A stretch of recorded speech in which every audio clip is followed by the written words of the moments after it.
When the last of them was gone, Daemon Targaryen walked the cavernous halls of Harren's Seat alone, with no companion but his dragon.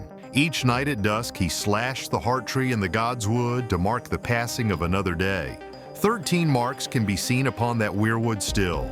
Old wounds, deep and dark, yet the lords who have ruled Harrenhal since Daemon's day say they bleed afresh every spring.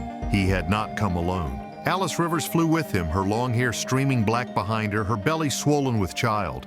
Prince Aemond circled twice about the towers of Harrenhal, then brought Vhagar down in the outer ward with Caraxes 100 yards away. The dragons glared balefully at each other, and Caraxes spread his wings and hissed, flames dancing across his teeth. The prince helped his woman down from Vhagar's back, then turned to face his uncle.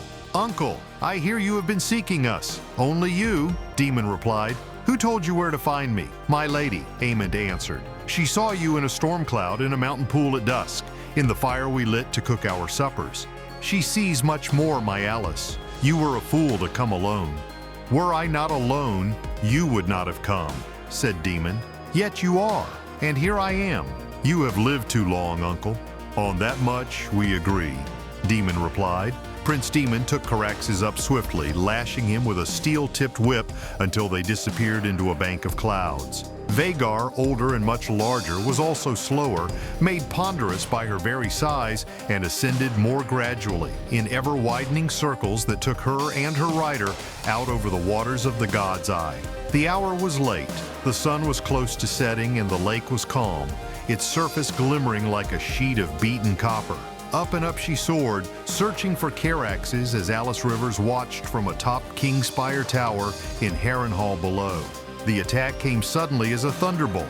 Caraxes dove down upon Vhagar with a piercing shriek that was heard a dozen miles away, cloaked by the glare of the setting sun on Prince Aemond's blind side. The bloodworms slammed into the older dragon with terrible force. Their roars echoed across the God's Eye as the two grappled and tore at one another, dark against a blood-red sky.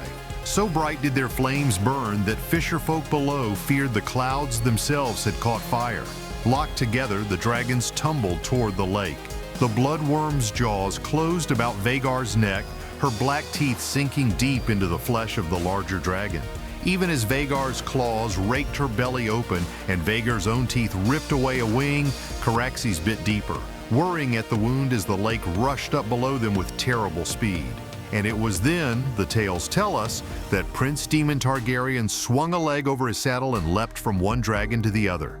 In his hand was Dark Sister, the sword of Queen Visenya. As Aemond One-Eye looked up in terror, fumbling with the chains that bound him to his saddle, Daemon ripped off his nephew's helm and drove the sword down into his blind eye, so hard the point came out the back of the young prince's throat.